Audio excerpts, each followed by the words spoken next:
चलिए दोस्तों, आज हम बात करते हैं कि हमारी क्या अप्रोच हो या फिर किस तरीके से हम चीज़ों को टैकल करें ताकि जो सेक्शन 1 है हमारा, खास करके रीजनिंग और मैथ्स वाली सेक्शन, उसमें हम एक डिसेंट स्कोर कर पाएँ, एक अच्छा परफॉर्मेंस दे पाएँ। ठीक है, तो सबसे पहले मैं बता दूं, सेक्शन 1 में सबसे इंपॉर्टेंट चीज़ है टाइम मैनेजमेंट, क्योंकि टाइम का इशू हमें सेक्शन 1 में ही ज़्यादा फेस करना पड़ता है, सेक्शन 2 में उतना इशू होती नहीं है।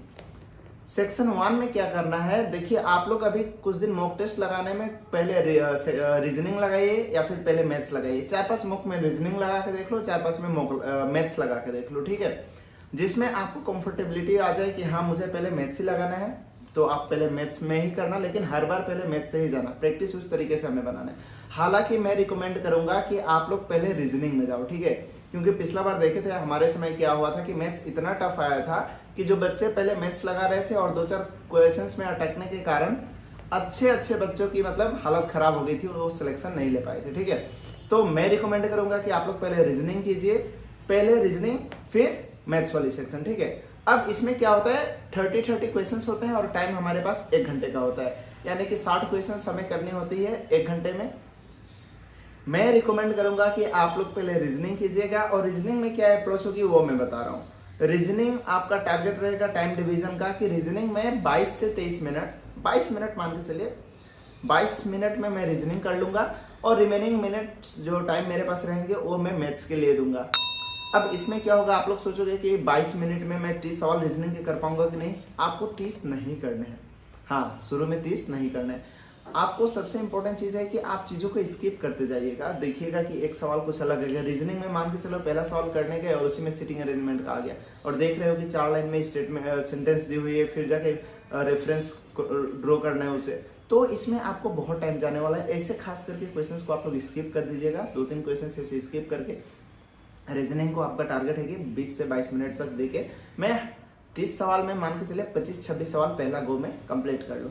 फिर आप स्विच कर जाइएगा मैथ्स में। मैथ्स में क्या है कि मैथ्स आप जब भी कर रहे हो तो मैथ्स में भी जो स्किप करने का चीज़ मैं बता रहा हूँ, मान के चलो आप अभी जब प्रैक्टिस कर रहे हो घर पे, तो इसमें CISI के इंस्टॉलमेंट वाले सवाल नहीं लगा पा रहे हो, या फिर रेट डिटरमाइन करना है, सब जो लेंदी सवाल आते हैं, ऐसा अगर कुछ आ जा रहा है और आपको करने में टाइम ज़्यादा हो रही है, तो ये सब सवाल जब एग्जाम में भी आएगा तो आप वहाँ फर्स्ट गो में इसको स्किप कर दीजिएगा। जरूरी नहीं है कि आपको करना है, ऐसे आप स्किप कर दीजिए।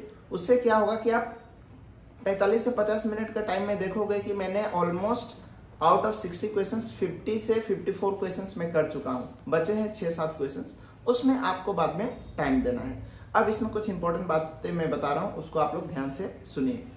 हाँ, लेकिन उसके पहले मैं बता दूं कि वीडियो को एक लाइक कर दिया करो, ठीक है, और दोस्तों के साथ इस वीडियो को जरूर शेयर करो आप लोग।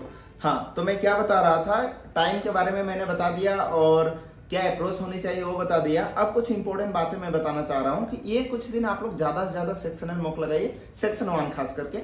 उसके बाद आप लोग नोट कर लीजिएगा कि कौन कौन सा क्वेश्चंस मैं नहीं सक रहा हूँ, कौन कौन सा टॉपिक से मेरी इशू आ रही है। ठीक है, और नोट करने के बाद उन सब टॉपिक पे हमें काम करना है। और एक सबसे इंपॉर्टेंट चीज़, टीयर 2 में क्या होते हैं, कुछ नए टॉपिक्स ऐड हो जाती हैं। जैसे अगर मैं मैथ्स की बात करूं तो उसमें प्रोबेबिलिटी आ जाता है, स्टेटिस्टिक्स आ जाती हैं। तो ये सब जो चीज़ें ऐड हो रही हैं, परमुटेशन कॉम्बिनेशन के भी सवाल कभी कभी आ जाते हैं, इनका आपको प्रीवियस ईयर बढ़िया से कर लेना है। और 2-3 इंपॉर्टेंट वीडियोस हैं जिनका लिंक मैं इसमें वीडियो के डिस्क्रिप्शन में डाल दूंगा, वहां से आप लोग विजिट करके देख सकते हैं। तो प्रोबेबिलिटी करके आभास सर का होगा, और कुछ परमुटेशन कॉम्बिनेशन वगैरह का है, तो जो भी है मैं उसमें लिंक शेयर कर दूंगा, आप लोग उन वीडियो को देख के प्रॉपर नोट्स बना लीजिएगा। अब मैं बात करता हूँ रीजनिंग। रीजनिंग में क्या होता है, कुछ नई चीज़ें ऐड हो जाती हैं। जिस तरीके से एनालिटिकल रीजनिंग में स्टेटमेंट कंक्लूजन आ जाता है, डाटा का जो इशू आता है, डाटा सफिशिएंस है कि नहीं है बताना होता है, स्टेटमेंट 1 स्टेटमेंट 2 को दे करके इनइक्वालिटीज के कुछ आ जाते हैं, स्टेटमेंट से कुछ इन्फ्रेंस लेनी होती है कंक्लूजन का। ये जो चीज़ है इसको ज़्यादा से ज़्यादा आपको प्रैक्टिस चाहिए, और इसका एक बेस्ट वीडियो मैं रिकमेंड करूंगा कि कमल छावरा सर जो है E1 कोचिंग सेंटर पर, उनका वीडियो का भी लिंक मैं इस डिस्क्रिप्शन में डाल दूंगा।